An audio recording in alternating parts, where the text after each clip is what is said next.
Assalamualaikum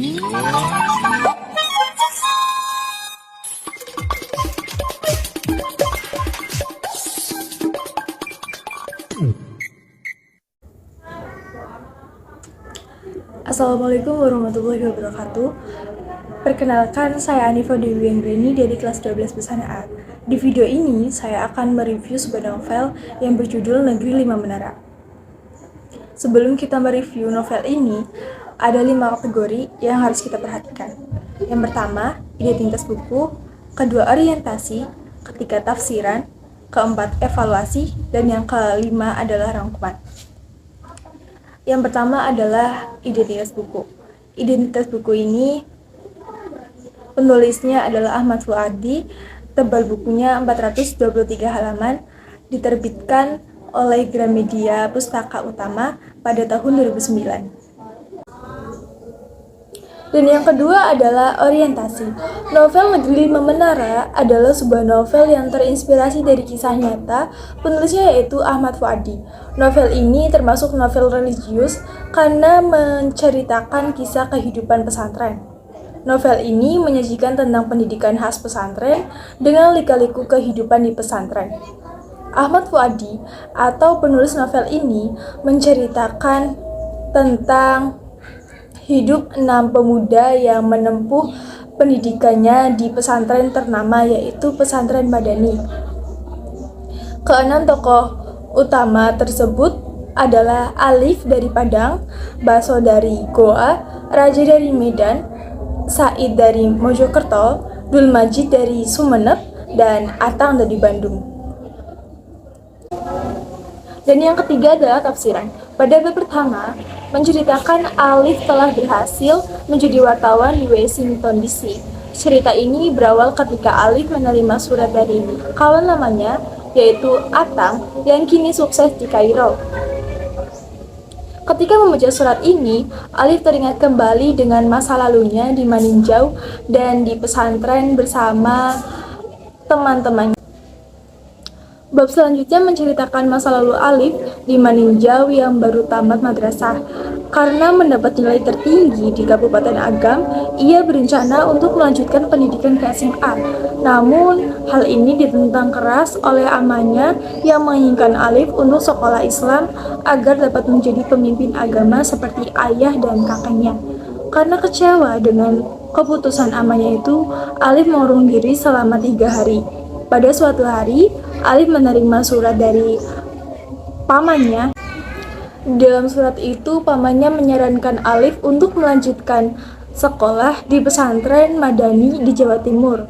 Setelah membaca surat itu, Alif mulai membulatkan tekadnya untuk masuk pesantren. Alif yang ditemani oleh ayahnya berangkat ke Jawa menggunakan bus. Setelah menempuh perjalanan yang panjang, akhirnya mereka sampai di Jawa Timur. Lalu mereka melanjutkan perjalanannya menuju pesantren Madani menggunakan bus khusus. Di bus inilah Alif bertemu dengan temannya, diantaranya dari mereka adalah Raja dan Dul Majid. Pada bab ini diceritakan bagaimana perjuangan Alif, Raja, dan Dul Majid untuk dapat masuk ke pesantren Madani. Dari 2000 siswa yang ikut pendaftar, hanya akan ada 400 siswa saja yang akan diterima di pesantren ini dengan cara tes dan wawancara. Manjada wajada. Beginilah bunyi judul bab selanjutnya. Pada bab inilah awal pertemanan Alif dengan teman barunya, diantaranya adalah Baso dari Goa, Raja dari Medan, Said dari Mojokerto, Dul Majid dari Sumeneb, dan Atang dari Bandung.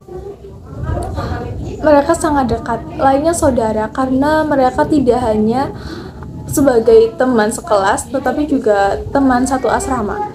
Keenam anak ini memiliki karakter yang berbeda-beda. Pada bab selanjutnya, penulis menceritakan tentang kisah-kisah menarik keenam anak ini. Mereka menamai persahabatan mereka dengan Sahibul Manara, karena tempat favorit mereka adalah di menara. Novel ini menceritakan seluk-beluk kehidupan mereka selama ada di pesantren Madani yang sangat ketat peraturannya dan sangat disiplin. Di pesantren Madani, mereka merupakan santri yang pandai dan terkenal. Pada hari pertama, mereka pernah telat masuk masjid karena sibuk memindahkan barang-barangnya ke asrama. Akibatnya, mereka berenam harus menerima hukuman dari penjaga. Penjaga keamanan itu mereka juluki Tyson. Semenjak dihukum ini, mereka menjadi semakin terkenal. Bahkan mereka pernah dipanggil ke mahkamah keamanan untuk menjadi jasus atau agen rahasia. Tugasnya adalah mencari kesalahan dari para santri. Selain itu, Alif juga menjadi wartawan di majalah Syam. Setelah 4 tahun di pesantren, ada yang membuat Alif kecewa karena ia mendapat surat dari temannya dari Maninjau, yaitu Randai, yang kini diterima untuk sekolah di ITB Bandung. Saat itu tekad Alif mulai goyah. Ia berencana untuk berhenti bersekolah di Pondok Madani. Tetapi setelah Alif mendapat nasihat dari sahabatnya, ia membatalkan niatnya untuk berhenti dari Pondok Pesantren Madani. Setelah lulus dari Pondok Pesantren Madani, Alif diterima di salah satu universitas di Bandung, yaitu Universitas Pajajaran.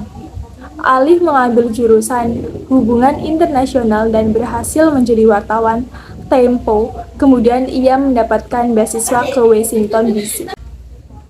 Dan yang keempat adalah evaluasi. Kekurangan dari novel ini adalah terlalu menggunakan bahasa daerah sehingga membuat pembaca yang bukan berasal dari Minangkabau merasa kesulitan untuk mengerti kosakatanya. Akan tetapi, kekurangan novel ini dapat ditutupi oleh beberapa kelebihan dari novel ini. Kelebihan dari novel ini adalah dapat menyihir pembaca, sehingga pembaca dapat merasakan apa yang dirasakan oleh Alif dan sahabatnya. Setelah selesai membaca novel ini, kita akan mengetahui bahwa pondok pesantren tidak hanya memberikan ilmu agama, tetapi ada juga ilmu-ilmu umum, seperti ilmu bahasa Inggris, di mana di pondok ini bahasa Inggris adalah bahasa wajib. Bagi mereka tidak berbahasa Inggris, akan dikenai sanksi. Selain itu, akan menghapus anggapan kita bahwa anak pesantren palingan hanya akan menjadi pemuka agama. Dan yang kelima adalah rangkuman.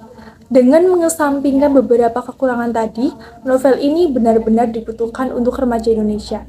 Novel ini berisi motivasi, semangat, dan mimpi pada anak-anak yang patah semangat untuk melanjutkan kembali cita-citanya.